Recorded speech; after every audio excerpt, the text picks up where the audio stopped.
Assim mesmo, vamos orar pelas nossas crianças. É a descendência do povo de Deus, é o povo amado dele, em marcha, se desenvolvendo. Eu quero também pedir aos irmãos que estejam orando pelo pregador, intercedam sempre, não apenas agora, mas sempre.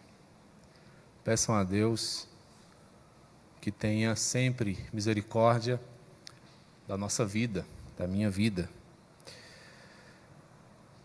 Pregar o Evangelho não é fácil, mas fácil seria chegar aqui, contar histórias, falar de mim, falar de quem quer que seja, dar uma palestra. Mas pregar o Evangelho não é fácil. O pastor Pereira costumava dizer para nós: a Bíblia é contra nós. E você dizer o que a Bíblia diz contra a sua igreja não é fácil, mas é preciso. É o que um pregador tem que fazer. Então, peço que os irmãos estejam orando. Vamos orar. Bendito Senhor e Salvador, nós te agradecemos por tua misericórdia, que é sempre viva e eficaz e derramada sobre as nossas vidas, nos traz, ó Deus, não apenas felicidade, mas significado ao nosso viver. Portanto, meu Deus, nós pedimos ao Senhor nesta hora que abençoe-nos enquanto povo do Senhor. Pedimos, ó Deus, a Ti pelas nossas crianças, pela descendência do Teu povo, que, abençoado pelo Senhor, vai deixando o seu legado. Que o Senhor, meu Deus, se agrade em fazer dos nossos filhos a nossa herança para esse mundo. Nós queremos, ó Deus, que eles sejam missionários nesse mundo, missionários do amor, missionários do testemunho, missionários da fé, missionários em todo o tempo. Abençoa-nos, ó Deus, enquanto te buscamos, para que em nossas vidas haja amplo significado e a plena certeza de que fomos chamados para promover a glória do teu santo nome. Amém. Que Deus abençoe-nos, irmãos, em nome e por amor dele mesmo. Vamos abrir Eclesiastes.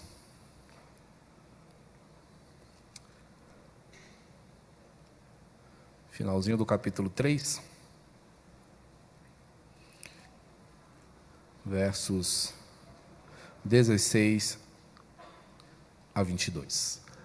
Eclesiastes, capítulo 3, versos 16 a 22. De forma reverente, vamos ficar de pé para ler esse texto?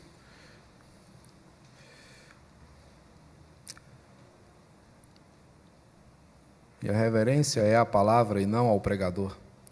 E o texto diz assim: vi ainda debaixo do sol que no lugar do juízo reinava a maldade, e no lugar da justiça, maldade ainda. Então disse comigo: Deus julgará o justo e o perverso, pois o tempo para todo propósito e para toda obra. Disse ainda comigo: é por causa dos filhos dos homens, para que Deus os prove, e eles vejam que são em si mesmos como os animais. Porque o que sucede aos filhos dos homens, sucede aos animais. O mesmo lhe sucede: como morre um, assim morre o outro. Todos têm o mesmo fôlego de vida, e nenhuma vantagem tem para o homem sobre os animais, porque tudo é vaidade. Todos vão para o mesmo lugar, todos procedem do pó, e ao pó tornarão. Quem sabe se o fôlego de vida dos filhos dos homens se dirige para cima, e dos animais para baixo, para a terra? Pelo que vi, não haver coisa melhor do que alegrar-se o homem nas suas obras, porque essa é a sua recompensa. Quem o fará voltar para ver o que será depois dele? Podem se assentar. Que Deus nos abençoe. Como já oramos, quero contar uma história para vocês. Um homem estava internado, seu estado não era bom, e o médico então foi lá lhe dar uma notícia ruim. E o médico chegou àquele paciente e disse: olha, meu senhor, eu lamento informá-lo, mas sua vida não vai durar muito. O senhor tem pouco tempo de vida, infelizmente não há nada mais que nós possamos fazer, já tentamos de tudo, de forma que esgotamos os nossos recursos, não tem mais tratamento possível para o senhor. O homem, ao ouvir essa notícia, disse: meu Deus, mas eu ainda nem fiz as coisas que eu sempre quis fazer na vida. Não visitei o Taj Mahal, não fui às pirâmides, tanta grana para poder fazer festas e nada. Que notícia terrível. Doutor, por favor, me diga, quanto tempo eu tenho? Quanto tempo de vida, doutor? E o médico disse: 10. 10 o quê? 10 anos? 10 meses? E o médico, olhando para o relógio, começou a dizer: 10, 9, 8, 7, 6. A vida dele já estava se esvaindo. E, embora engraçada, essa é uma história triste, porque ela reflete, meus irmãos, aqui de forma cômica, não é? E figurada, como a nossa vida é breve. Por mais que vivêssemos, sempre gostaríamos de caminhar um pouco mais. Por mais que nós tivéssemos tempo, sempre haveria ainda o que fazer. O Eclesiastes tem nos chamado, tem nos convidado a olhar em algumas direções. A seu convite, nós já temos olhado para cima e percebido que o comando de todas as coisas pertence ao Senhor. É Ele quem dirige, é Ele quem determina o curso da nossa vida. Fizemos uma viagem introspecta e, olhando para dentro de nós, percebemos que dentro de nós está presente a eternidade, cujo fato de estar em nós provoca em nós um apetite absurdo para coisas que nós não podemos satisfazer, não materialmente.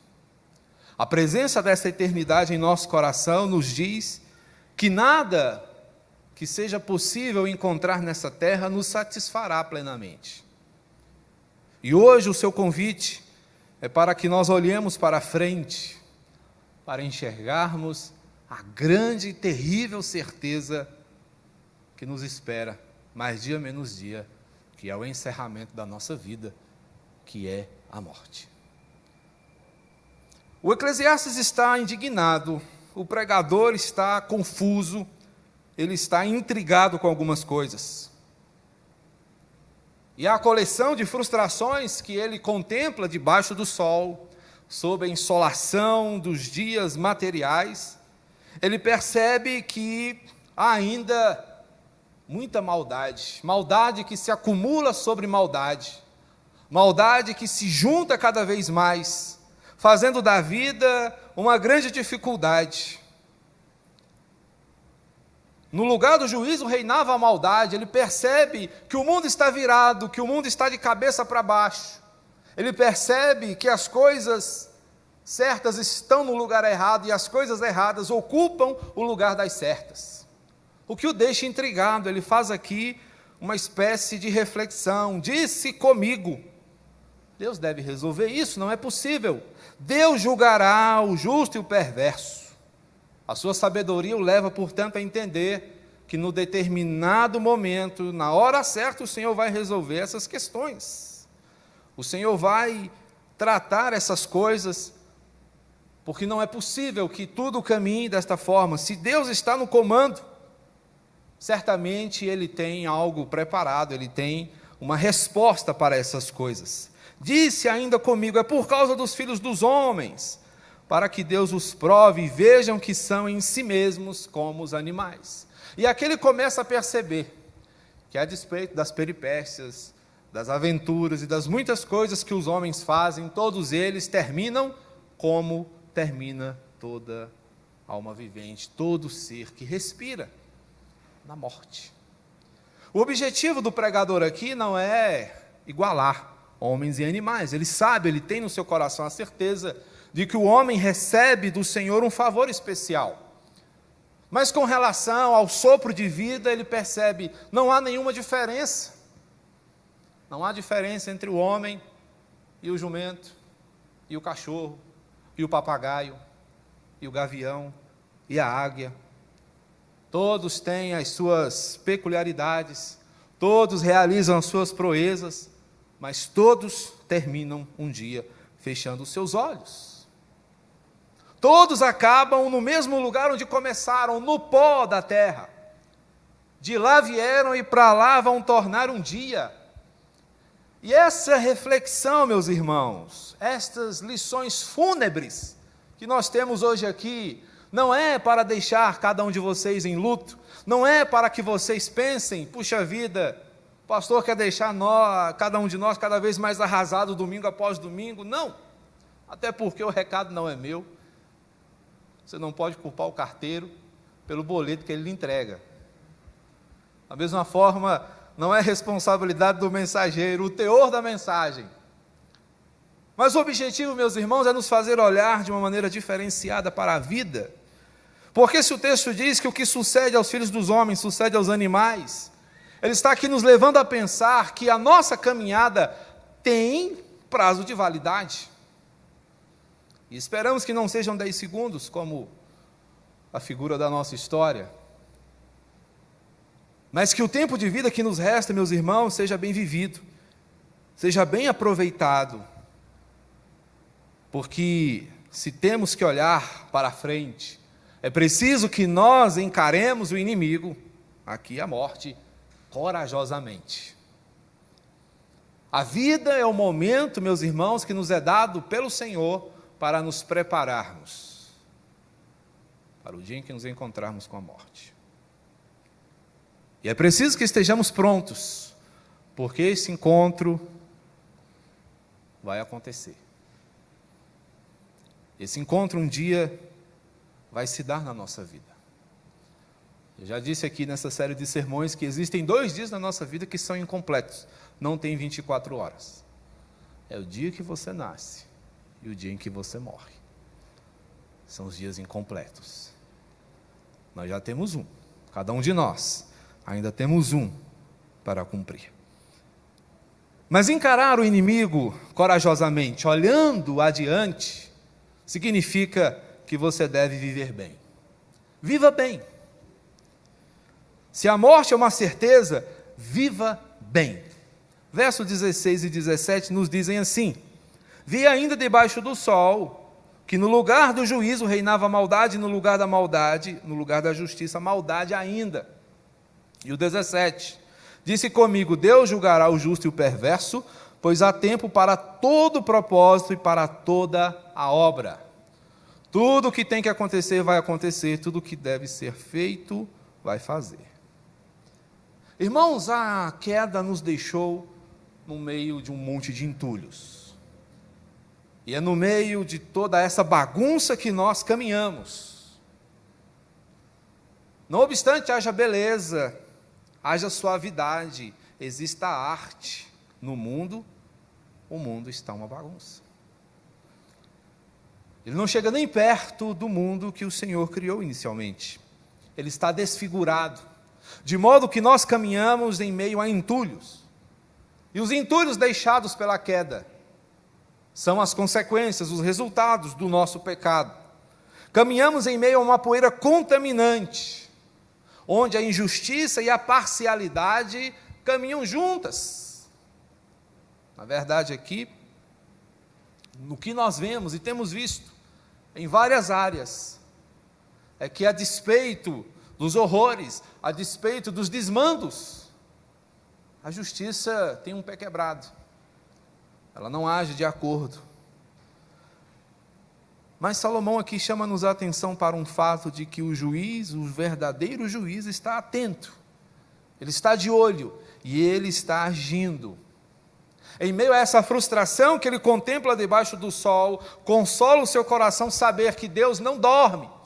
Consola o seu coração saber que Deus tem o tempo certo para resolver e colocar todas as coisas no lugar. Mas o que cabe a nós, meus irmãos, é viver bem.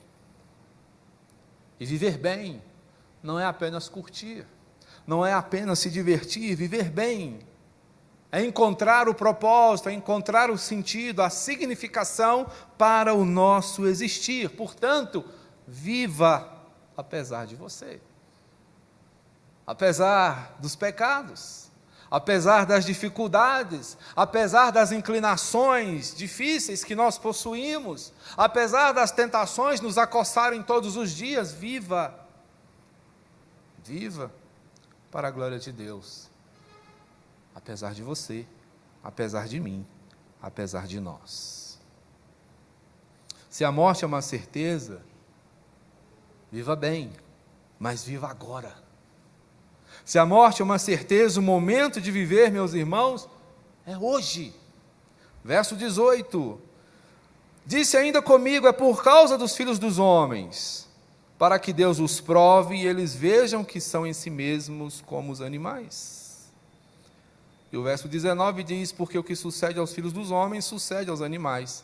O mesmo lhe sucede, morre um, assim morre o outro, e todos têm o mesmo fôlego de vida, e nenhuma vantagem tem o homem sobre os animais, porque tudo é vaidade. Dentro dessa perspectiva de seres viventes, nós não somos melhores que os animais. Somos todos seres vivos. E como todo ser viver, um dia morremos.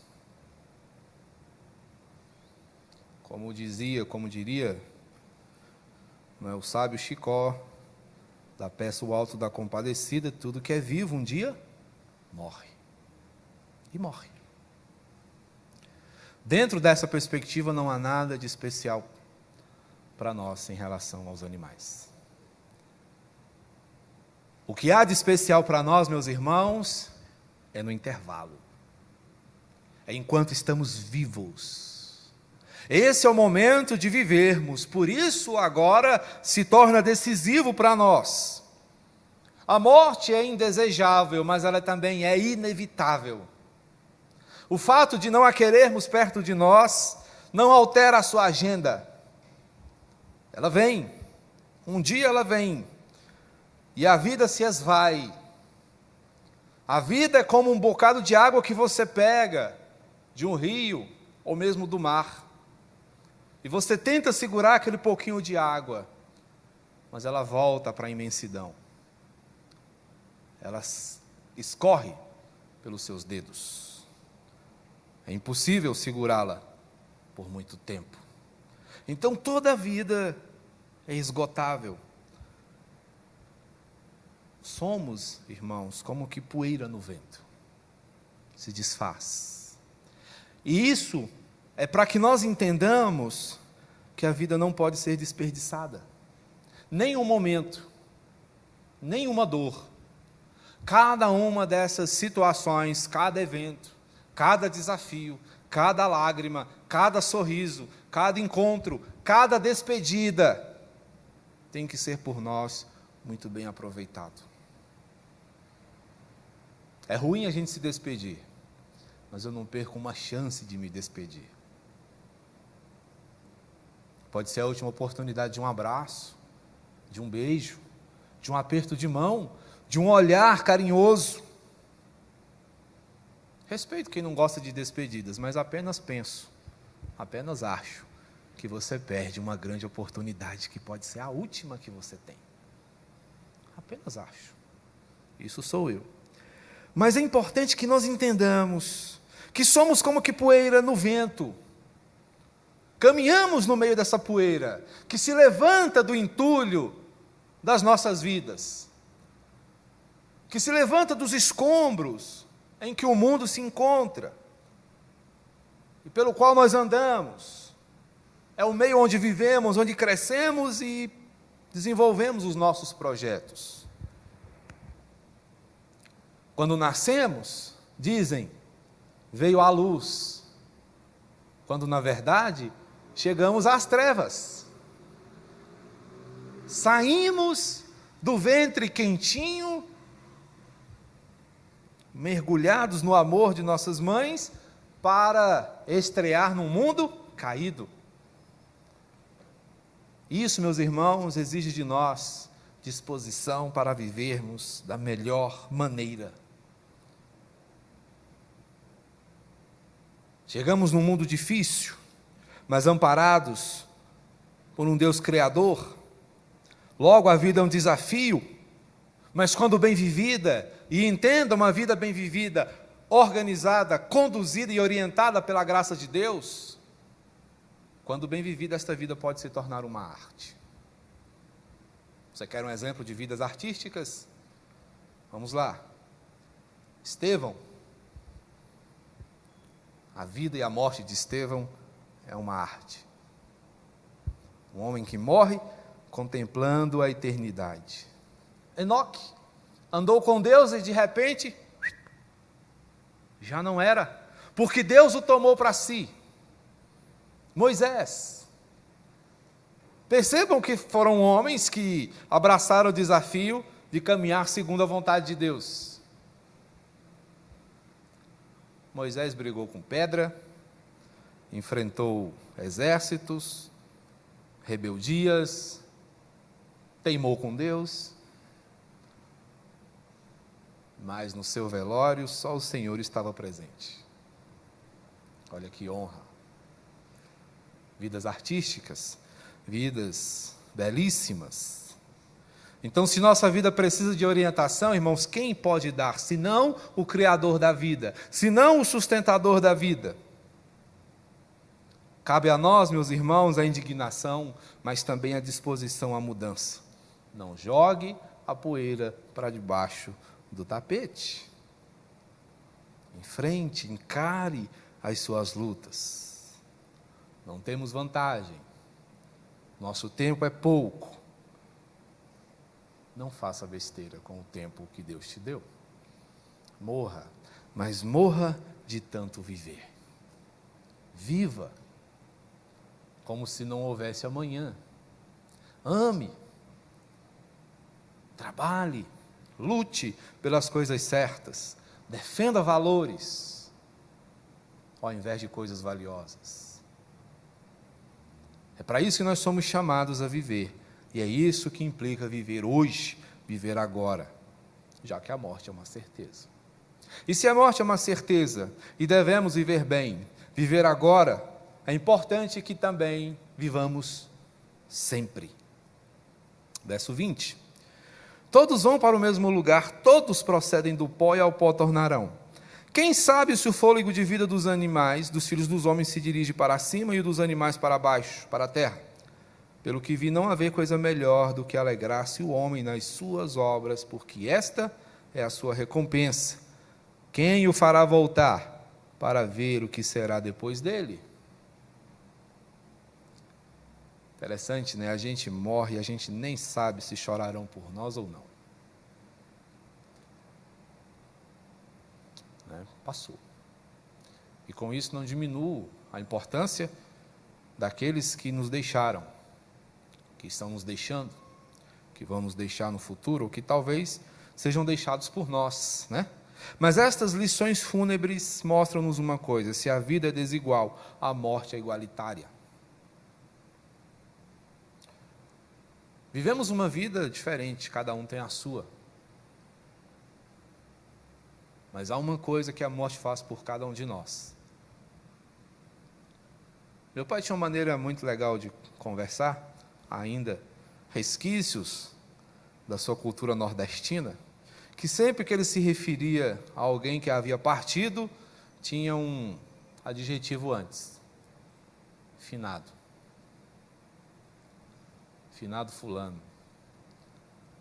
Quando ele falava do meu avô, o pai dele, ele dizia: finado meu pai. E um dia eu perguntei para ele: pai, o que é finado? Ele disse: é quem morreu, filho. Ele é o finado. E aí eu, sempre curioso pelas palavras, fui entender que era alguém que tinha chegado ao fim da sua vida.